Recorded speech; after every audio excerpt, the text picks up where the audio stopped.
আসসালামু আলাইকুম প্রিয় শিক্ষার্থীরা, আদর্শ চ্যানেলে তোমাদের সবাইকে স্বাগতম। নবম দশম শ্রেণীর গণিত ক্লাস অধ্যায় 9.2 আমি শুরু করব। এটা হচ্ছে ত্রিকোণমিতির একটি অধ্যায়, খুবই সহজ। তো অনেকেই কিন্তু ত্রিকোণমিতির অঙ্ক দেখে কিন্তু ভয় পাও, তো ভয় পাওয়ার কোনো কারণ নেই। ত্রিকোণমিতির অঙ্ক কিন্তু একটু বুঝলেই অনেক সহজ, এগুলো সমাধান করা যায় খুব সহজেই। তো আমি পর্যায়ক্রমে 3 মিনিট সময় নিয়ে আমি তোমাদেরকে ধাপে ধাপে শেখানোর চেষ্টা করব কিভাবে ত্রিকোণমিতির গাণিতিক সমস্যাগুলো খুব সহজে সমাধান করা যায়। তাই তোমরা এখনই আমার এই চ্যানেলটি সাবস্ক্রাইব করে নাও।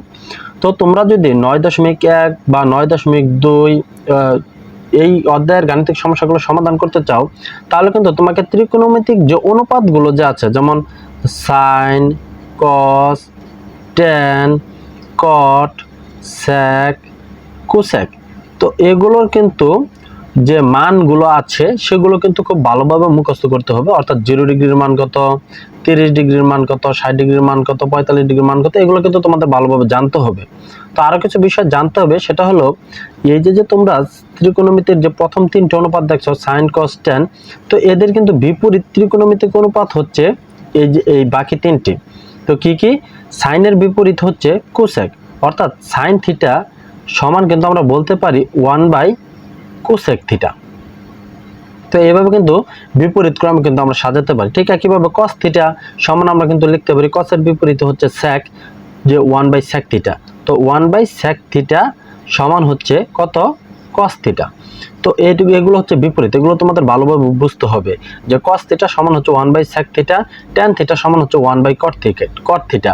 ঠিক একইভাবে আমরা কিন্তু কট থিটা সমান কিন্তু বলতে পারি 1/ট্যান থিটা, সেক থিটা সমান 1/কস থিটা, এবং কোসেক থিটা সমান 1/সাইন থিটা। এগুলো কিন্তু আমরা বিপরীত ক্রমেও বলতে পারি। তো তোমাদের কিন্তু এগুলোও কিন্তু জানতে হবে। পাশাপাশি তোমাদের আরো কিছু সূত্র আছে, যেমন ট্যান থিটা সমান হচ্ছে সাইন থিটা বাই হচ্ছে কস থিটা।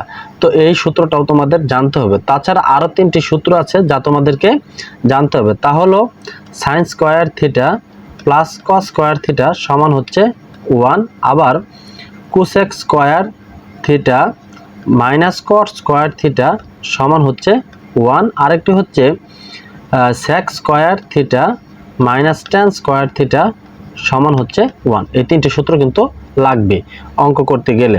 তো এগুলো যদি তোমরা ভালোভাবে শিখতে পারো, তাহলে ত্রিকোণমিতির অঙ্ক কিন্তু খুবই ইজি, তোমরা খুব সহজেই কিন্তু সমাধান করতে পারবে। তো পরবর্তী ক্লাসে আমি 9.2 এর যে গাণিতিক সমস্যাগুলো আছে সেগুলো তোমাদেরকে একে একে সমাধান করে আমি দেখানোর চেষ্টা করব।